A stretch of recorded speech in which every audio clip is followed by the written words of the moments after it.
নমস্কার বন্ধুরা, Bobby kitchen and village ফুডে সবাইকে আবার একবার অনেক অনেক স্বাগত। তো চলুন প্রতিদিনের মতো আজকেরও আবার এক রেসিপি নিয়ে আপনাদের সামনে হাজির হলাম। আজকের রেসিপিটা হলো গুলে মাছের আলু দিয়ে সুস্বাদু ঝাল রেসিপি। তো তার জন্য দেখো ফার্স্টে মাছটাকে আলাদা করে নিয়েছি আর মাছের তেলটাকেও কেটে আলাদা করে নিয়েছি কেটে দিয়ে। আর এই মাছের তেল দিয়ে মাছটা রান্না খেতে বেশ ভালোই লাগে। তো যাই হোক, তোমাদের সবার কাছে রিকোয়েস্ট থাকলো রেসিপিটি রান্না করার আগে তো তোমরা অবশ্যই ভিডিওটি ফার্স্ট থেকে লাস্ট অবধি দেখতে থাকো এবং ভিডিওটি যদি ভালো লেগে থাকে চ্যানেলটা সাবস্ক্রাইব করে পাশে থেকো। তবে আমরা কি গ্রাম বাংলায় এগুলোকে ডাকুর মাছ বলে থাকি, আবার অনেকে গুলি মাছও বলে থাকে। তো তোমরা কে কি নামে চেনো অবশ্যই কিন্তু আমাকে কমেন্টে জানিও।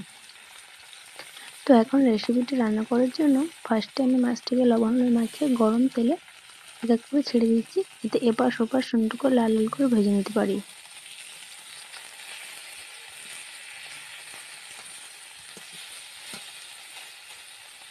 তো দেখো মাছের কিন্তু এক পাশটা লাল লাল করে ভাজা হয়ে গেছে, তাই অপর দিকটাও উল্টে দিয়েছি যাতে দুপাশ লাল লাল করে ভাজা হয়ে যায়।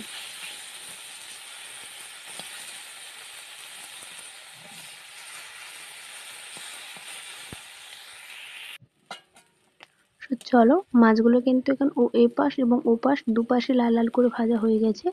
এবার এগুলোকে এক এক করে একটি পাত্রে নামিয়ে নেব। তবে সবগুলো মাছ তো একবারে ভাজা যায়নি, দু তিনবার ধরে ভাজতে হয়েছে অল্প অল্প করে, কারণ বেশি মাছ ভাজলে ভেঙে যাবে। তাই অল্প অল্প করে সবগুলো মাছ এইভাবে ভেজে নিলাম। তো মাছ ভাজা এখন কমপ্লিট। মাছ ভাজা হয়ে যেতেই এদিকে আলুটা দিয়ে যেহেতু তরকারি রান্না করবো, তাই আলুটাকেও খুব বেশি মোটা করিনি, সরু সরু করে লম্বা লম্বা করে কেটে নিয়েছি। আর ওদিকে যে মাছের তেলটা আলাদা করে রেখেছিলাম, মাছ ভাজার পর কড়াইতে কিন্তু আর অন্যান্য এক্সট্রা তেল না দিয়ে মাছের তেলটাই দিয়ে দিলাম, আর অন্য একটু তেল অ্যাড করলাম না। মাছের তেলটা দিয়ে আবার আগে থেকে যে আলুটাকে কেটে রেখেছিলাম সেই আলুটাকে তুলে দিলাম। এবার লবণ হলুদ দিয়ে ভালো করে আলুটাকে নেড়ে চেড়ে ঢাকনা দিয়ে লাল লাল করে কষে নেব।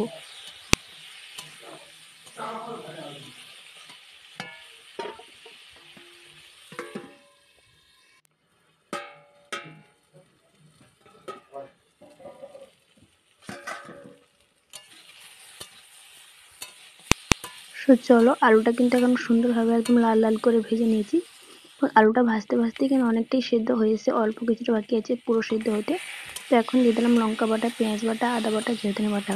তো এখানে আমি রসুনটা ইউজ করিনি, তোমরা চাইলে ইউজ করতে পারো, কোনো সমস্যা নেই। তো এবার সমস্ত মশলা দিয়ে ভালো করে নেড়ে চেড়ে পরিমাণ মতো জল দিয়ে দিলাম, যেহেতু শিলনোড়ে মশলা করেছিলাম তাই সেই শিল ধোয়া মশলা জলটাকে ফেলে নিই, সেটা দিয়ে দিলাম।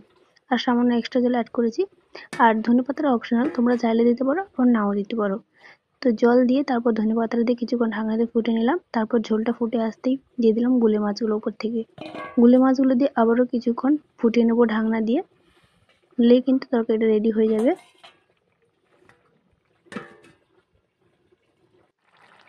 তো দেখো তরকারিটা কিন্তু হয়ে এসছে, এটা একটি পাত্রে নামিয়ে নেব। চলো, ফাইনালি রেডি হয়ে গেল আলু দিয়ে ধনেপাতা দিয়ে গুলে মাছের সুস্বাদু ঝাল রেসিপি, যেটা সত্যি কথা বলতে গরম গরম ভাত সাথে খেতে কিন্তু অসম্ভব টেস্টি ছিল। তো তোমাদের সেটা বলে বোঝাতে পারবো না। যাই হোক, তোমরাও বাড়িতে একবার ট্রাই করে দেখতে পারো, এটা তোমাদের কাছে রিকোয়েস্ট থাকলো। আর অবশ্যই কিন্তু আমাকে ট্রাই করে বলো যে রেসিপিটা তোমাদেরও কেমন লাগলো। আর আমার ভিডিওটা যদি ভালো লাগে থাকে চ্যানেলটা সাবস্ক্রাইব করে পাশে থেকো। টাটা, নতুন আবার রেসিপি নিয়ে দেখা হবে।